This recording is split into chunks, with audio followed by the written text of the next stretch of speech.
TV타임즈. 네, 더마카와 함께 시선 집중의 문을 열겠습니다. 어서 오세요. 네, 안녕하세요. 더마카입니다. 오늘도 삐딱선 정신에 입각해서 주요 뉴스 챙겨드릴 겁니다. 예. 매누님이 오늘도 시선 집중을 시작합니다 라고 보내주셨고요. 네. 싱싱이님이 불타는 금요일 시선 집중 오늘도 파이팅 하세요 라고 외쳐주셨습니다. 네, 우리는 아침부터 한번 불을 태워봅시다. 네. 자, 뉴스 분석이 함께하는 세비타임즈 오늘 주목할 뉴스들 챙겨드릴 텐데요. 예. 먼저 첫 번째 뉴스는 오디오로 먼저 만나보시죠. 윤석열 당선인은 기자회견에서 인수위 구성에 대한 질문에 생각할 겨를이 없었다면서도 신속하게 구성하겠다고 말했습니다. 그러면서 유영민 대통령 비서실장을 접견한 자리에서 장제원 의원을 당선인 비서실장에 임명한 사실을 공개했습니다. 우리 장제원 당선인 비서실장하고 우리 이수정님하고가 이렇게 소통하시면 안 되겠습니까? 윤 후보는 최측근인 장 의원을 통해 인수위 구성과 주요 인사 검증에 착수했습니다. 우선 인수위원장은 이번 주 안에 임명할 것으로 보입니다. 공동정부 운영을 약속한 국민의당 안철수 대표가 유력하다는 관측이 나온 가운데 김병준 전 상임선대위원장이나 권영세 선대본부장도 물망에 오르고 있습니다. 이른바 윤핵관 논란의 당사자였던 장제원 의원이 비서실장에 전격 발탁되면서 권성동, 윤한홍 의원을 비롯한 다른 최측근 그룹들도 차기 정부 주요 인선에서 전면에 나서게 될지 관심이 쏠리고 있습니다. 네, 이제 한 명, 두 명 인선안이 발표가 되고 있죠. 네. 조금 전에 뉴스 리포트에서 등장했던 권영세 선대본부장, 사무총장직을 겸하고 있었는데요. 네. 사무총장직 사퇴를 했습니다. 그래서 인수위 위원장이나 부위원장으로 가는 거 아니냐 이런 지금 예측 보도가 나오고 있는 상황이고요. 네. 인수위원장에는 뭐 안철수 대표를 비롯해서 김한길, 김병준, 권영세, 원희룡 이런 사람들의 이름이 지금 거론이 되고 있다. 이런 보도였던 거죠. 어떤 구도로 봐야 될까요? 아무래도 제가 볼 때는 키는 권영세 의원인 것 같습니다. 앞으로 무게추는 인수위원회에 있다 이렇게 봐야 되지 않겠습니까? 네. 이렇게 되면 관건은 당과의 관계를 이제 어떻게 설정하고 협력을 어떻게 해 들어가느냐 여기에 있다고 봐야 되는데요. 자, 여기서 먼저 떠올리는 그림은 비서실장인 장제원 의원과 당대표인 이준석 대표 간의 관계 아니겠습니까? 근데 둘의 사이가 별로 좋지 않다는 것은 공지의 사실 아니겠어요? 그렇죠. 이걸 모를 리 없는 윤석열 당선인이 장제원 의원을 비서실장으로 지명한 건 그만큼 복심으로 보기 때문이라고 봐야 될 것 같은데 네. 이렇게 되면은 중간에서 거중 조정을 할 사람은 반드시 필요하다는 이야기가 되겠습니다. 사실은 그 선대본 체제에서도 이제 그런 체제로 이제 움직였다고 봐야 되는 거 아니겠습니까? 네. 이렇게 놓고 본다면 선대본 체제에서 그 역할을 했던 사람이 바로 권영세 의원인데 그래서 권영세 의원을 두고 인수위원장이나 인수위 부위원장 이야기가 나오는 것도 바로 그런 구도에서 지금 이야기가 나오고 있는 것이다.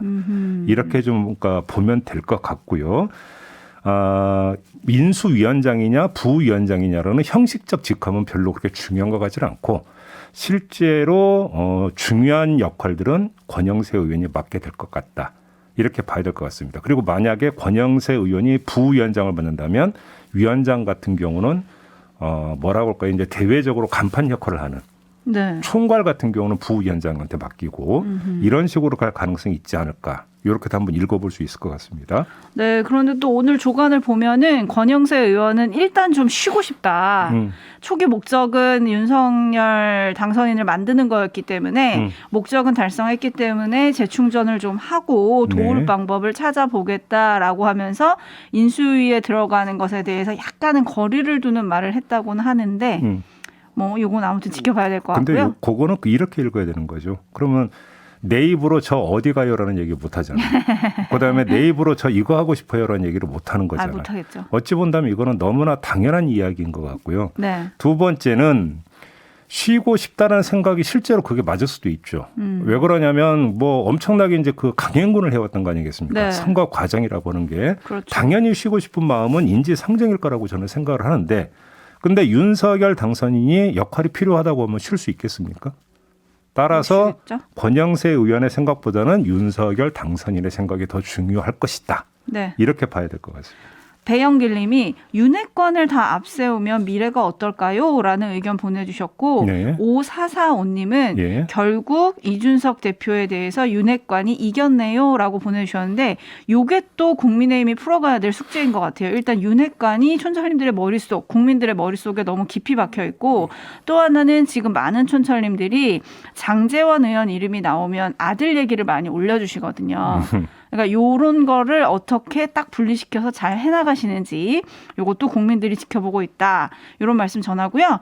윤석열 당선인은 오늘 안철수 국민의당 대표랑 오찬을 함께 한다고 하더라고요. 예. 그래서 요건 또 관심이 가는 뉴스거든요. 어제 이제 어떤 이야기가 나왔냐면 뭐 안철수 대표가 인수위원장직을 맡네 안 맡네 뭐 이런 이야기가 나왔을 때 이런 건 그러니까 합의한 바가 없다. 국민의당에서도 이런 얘기 나온 적이 있었죠. 네. 이렇게 놓고 본다면 합당을 한다라는 큰 틀에서 이제 단일화 과정에서 큰 틀에서 이야기는 있었지만 구체적으로 어떻게 한다라는 실행 방법은 또 논의를 안 했다라는 거잖아요. 이렇게 놓고 본다면 두 사람 간에 해야 될 이야기가 여러 가지가 있다고 봐야 되는 거고 네. 그런 차원에서 뭐 이 만남은 너무나 자연스럽고 당연한 만남이다 이렇게도 볼 수 있을 것 같습니다. 어떤 얘기를 할지 또 예. 만나고 나오는 두 분의 표정이 또 궁금해지는데요. 네. 지켜보도록 하겠습니다. 제이비타임스 다음 주목할 뉴스도 역시 오디오로 먼저 만나보시죠. 대선 레이스 과정에서 계속 이재명 후보의 대장동 의혹을 거론하시면서 강력한 수사가 필요하시다는 취지로 말씀을 하셨는데 이에 대한 입장은 변함없으신지 궁금합니다. 대장동 얘기는 뭐 오늘은 좀 안 하는 게 좋지 않겠습니까? 제가 늘 말씀드리지만 그런 모든 문제들은 시스템에 의해서 이제 가야 될 문제 아니겠습니까? 그렇죠? 네. 네, 이게 어제 이제 그 당선 기자회견에서 오간 질의와 응답이거든요. 네. 여기서 윤석열 후보 그 당선인이 이렇게 이야기를 했는데 읽어야 되는 결이 여러 가지가 있는 것 같습니다. 대장동 문제 같은 건 워낙 복잡하지만 또 그 한 축으로 계속 대선 과정에서 이야기가 나왔던 게 이재명 후보였기 때문에 네. 대선이 끝난 상태에서 맞상대였던 이재명 후보에 대해서 어떤 입장을 표명할 것인가는 되게 예민하고 중요한 문제이다 보니까 여기서 일단은 좀 발언을 자제한 측면도 있는 것 같습니다. 네. 근데 그 점 말고 또 하나 봐야 되는 게 단어인데요. 시스템이라고 하는 지금 단어를 이야기를 하지 않았습니까? 네, 지금 라디오 헤드님이 시스템은 검찰을 말하는 건가요? 라고 보내주셨거든요. 이 시스템이라고 하는 단어를 두 결로 읽어야 되겠습니다. 하나는 바로 맞상대였던 이재명 후보의 또 관계가 있기 때문에 본인의 의지나 의사가 중요한 게 아니라 말 그대로 객관적인 시스템에 따라서 처리해야 될 문제다라고 하는 요 측면에서 그러니까 뉘앙스가 하나가 있는 거고요. 네. 또 한 가지 봐야 되는 부분이 이 시스템이라는 단어 아마 지금 이 방송을 듣고 계시는 촌철님들이 기억을 하실 텐데 중앙일보와의 인터뷰에서 적폐청산 수사가 이야기가 나왔을 때 그때 했던 게 바로 시스템에 의한 어허, 이 네. 이야기였었어요. 바로 그 지금 그러니까 시스템에 따라서 해야 되는 거 아니냐라는 이야기가 그때 중앙일보와 인터뷰에서 했던 거와 같은 맥락이라고 한다면 네. 일단은 당장 여기서 그러니까 나올 수 있는 게 기존의 어떤 수사 체계에 의거해서 이거는 처리해야 될 문제다. 이렇게 해석을 해야 되는 거겠죠. 그런데 그 기존의 수사 체계에 따라서 처리해야 되는 문제라고 해석을 하면은 실무적으로 어떤 문제가 발생할 수 있냐면 사실은 지금 현재 그 수사 라인에서 계속 대장동 수사를 해왔잖아요. 네. 그러면 그냥 그렇게 가면 되는 건데 문제는 대선 과정 내내 지금 검찰의 대장동 수사팀의 수사에 대해서 비판적 입장을 견지를 해왔던 거 아니겠습니까? 그러면 만약에 취임을 하고 나서 수사팀을 교체한다는 이야기가 돼버리는 겁니까? 그러면 또 몇 달의 시차가 발생을 하게 되는 거잖아요. 그렇겠죠. 그다음에 또 그 자체에 이제 취임한 이유가 되면 대통령이 또 의사가 반영이 된다라는 이야기로도 해석이 될 수가 있는 거 아니겠습니까? 네. 이런 실무적인 문제가 발생이 될 수 있고 이렇게 놓고 본다면 또 하나의 시스템이 있을 수가 있는 거죠. 그게 뭐냐면 국회를 거쳐가는 시스템입니다. 아. 특검법 이야기가 나오는 거죠. 네. 그렇기 때문에 그러면 국회에서 만약에 특검법을 발의를 하고 제정을 했었다면 그냥 거기에 따라간다. 이런 뜻까지도 아울러서 포함이 되어 있는 것이냐. 요 속내를 좀 읽을 필요가 있는 것 같은데요. 네. 이 부분과 관련해서 저희의 3부에 국민의힘 김기현 원내대표와의 또 인터뷰가 예정이 되어 있거든요. 그렇죠. 이때 좀 한번 좀 구체적으로 질문을 좀 드려보도록 하겠습니다. 네, 촌철님들은 여러 가지 의견을 좀 보내주고 계신데요. 네. 누굴까님은 한동훈 검사에 의한 시스템인가요? 라고 물음표 보내주셨고요. 4423번님은 시스템으로 돌아가는 검찰이 아주 의기양양하게 들을 것 같습니다. 라는 의견. 그리고 매누님은 대장동 문제는 깨끗하게 밝혀야 합니다. 대통령이 간섭할 문제가 아니라고 생각합니다. 라고 보내주셨고 야호님, 6670님 등등 많은 분들은 특검을 해야 한다라는 의견 보내주셨고 예. 오틸리아님 대장동 얘기는 항상 본인이 먼저 말씀을 하셨으니 정리도 하셔야 할 것 같습니다. 토론회에서 항상 먼저 얘기를 하셨었죠. 네. 그리고 라임님은 윤석열 후보 본인과 가족 관련한 수사도 진행 중이지 않나요? 그것도 시스템에 의해서 하는 건가요? 라는 의견 보내주셨고 네. 8839님은 이재명 후보 관련 수사도 잘 해야 한다고 생각합니다. 정치 보복이냐 아니냐 논란이 또 생길 수도 있으니까요. 라는 의견 보내주셨습니다. 그러니까 이게 지금 현실적으로 참 그러니까 이게 복잡하고 어려운 문제인 게 지금 대선 결과는 나온 거잖아요. 나왔죠. 그리고 2달 뒤면 윤석열 당선인은 대통령이 취임을 하지 않습니까? 그렇죠. 근데 만약에 특검법으로 간다면 현실적으로 특검이 발족을 하는 것은 대통령 취임 뒤라고 봐야 되겠죠. 그렇겠죠. 근데 그렇게 놓고 본다면 근데 대선 과정 내내 국민의힘에서는 이재명 후보의 어떤 연루 가능성에 대해서 계속 의혹을 제기를 한데 반해서 민주당에서는 윤석열 후보의 또 그 부산저축은행 부실 수사 문제를 계속 제기를 했잖아요. 네. 근데 만약에 특검법에 이 내용이 들어가면 현실적으로 현직 대통령을 그럼 수사할 수 있느냐?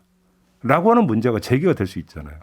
그러면 그걸 빼고 간다면 민주당이 동의하겠느냐라는 문제가 제기가 되고 그걸 넣으면 실제로 특검이 제대로 그럼 수사할 수 있느냐라는 문제가 제기되고 당위론만 놓고 보면 특검에서 그냥 명명백백하게 밝히자는 얘기 누구나 할 수 있지만 강론으로 들어가서 실천 방법을 논하면 이렇게 간다는 문제가 아니라는 거예요. 네. 그렇기 때문에 국회에서 이 문제를 어떻게 처리할지 그냥 목소리만 키우다가 또 유야무야 시키는 건지 뭔지 좀 반드시 체크가 좀 필요한 부분이라는 거죠. 그래서 3부의 김기현 국민의힘 원내대표와 인터뷰에서 이 점을 좀 짚어보도록 하죠. 예. 그리고 올첸코프님이 한동훈 검사의 폰 포렌식은 이대로 묻히는 건가요? 라고 해주셨는데 여기도 시스템에 의해서 되는지 한번 계속 시선 집중을 해보도록 하시죠. 네. 뉴스와 분석이 함께하는 제이비타임즈 함께하고 계시고요. 다음 주목할 뉴스 역시 오디오로 먼저 만나보시죠.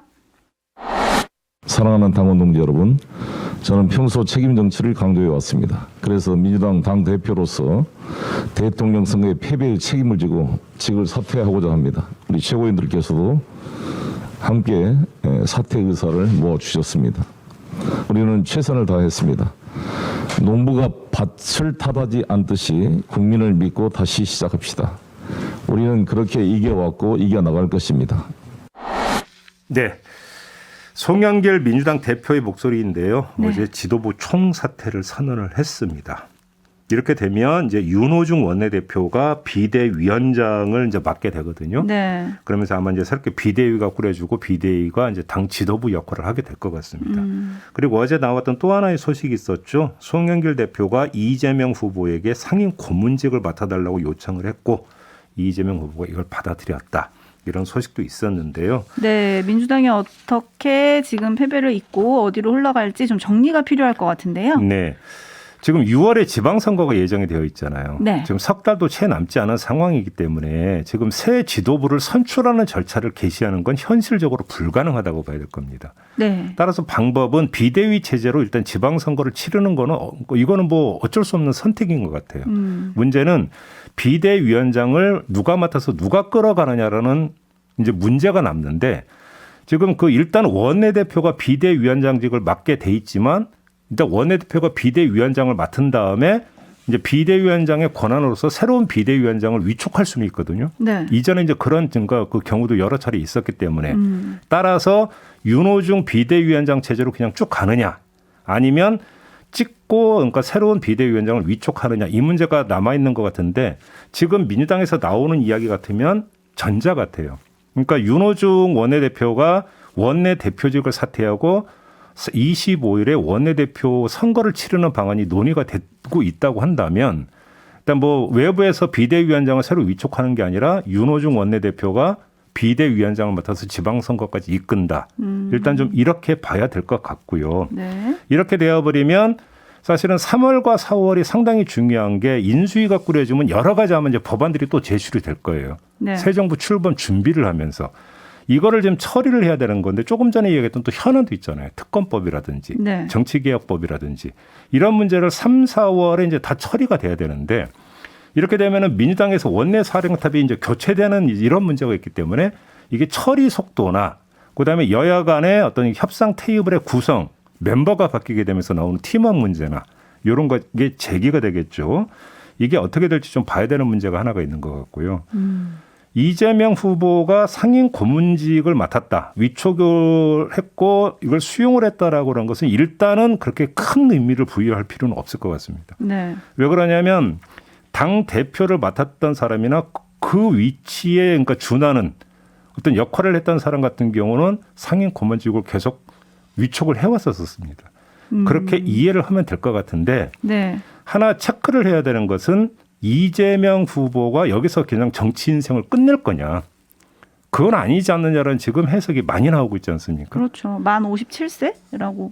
그다음에 뭐 어떤 이전의 어떤 경우를 보더라도 대선에 도전했지만 실패한 경우 다시 2번, 3번 도전하는 경우도 여러 번 있었기 때문에 그러면 이재명 후보 같은 경우도 다시 아마 그러니까 그 정치 인생을 완전히 끝내는 게 아니라 그러니까 다시 이제 모색을 할 가능성이 있다고 봐야 되는 건데 그래서 이제 이 상임 고문직을 맡은 다음에 그 다음에 어떻게 하느냐 그 다음 행보가 이게 네. 이제 궁금한 것 같은데요. 다만 대선에서 그러니까 실패를 했을 경우에는 일정 기간이 휴지기를 더 왔던 게 이제 이전에 보통 전례였거든요. 네. 이재명 후보가 이제 그걸 어떻게 할 것인가 이걸 좀 봐야 되는 문제 같아요. 상임 고문직 자체에서 뭔가 구체적인 역할을 바로 맡는 건 아니기 때문에 상임 고문직 자체는 별로 중요한 것 같지는 않고 일종의 명예직 아닌가요? 명예직이라고 봐야 되니까요. 이후 행보가 어떻게 되느냐. 요걸 그렇죠. 더 봐야 되는 거죠. 직책이 아니라. 네, 근데 촌철님들은 이런 의견을 좀 많이 보내주고 계십니다. 가을 여자님, 당대표 이재명 갑시다. 여린맘님, 당대표 무조건 맡아야 합니다. 그리고 서울시장 출마해 주시면 안 될까요? 라는 의견 있고, 박록스님도 이재명 당대표 체제가 여러모로 나은 대안인 것 같습니다. 찐이 엄맘님도 당대표 하셔야 합니다. 라는 의견 보내주고 계신데, 당대표에 도전해야 한다. 그리고 또 오늘 조간에도 이런 가능성을 제기하는 보도도 있었거든요. 이 네. 부분은 어떻게 보세요? 제가 볼 때 만약에 이제 당 대표 선출은 지방선거 이후에 이제 그 실시가 될 것 같은데요. 이재명 후보가 만약에 당 대표 도전해서 당 대표로 맡았다고 치죠. 그러면 윤석열 정부도 출범을 하는 거잖아요. 네. 그러면 대통령과 야당 대표의 관계가 뭡니까? 대선에서 과거의 맞붙었던 경쟁자. 맞상대였다라는 것입니다. 네. 과연 그걸 불사할 것이냐라고 하는 문제가 남아있는 것이죠. 그렇게 간단한 문제는 아닐 수도 있다라고 좀 봐야 될 것 같습니다. 이재명 전 후보의 서울시장 출마설도 좀 얘기가 많이 나오던데. 글쎄요. 그러니까 대통령 선거에 도전했던 분이 바로 그러니까 시차도 두지 않고 그 다음에 서울시장에 도전한다?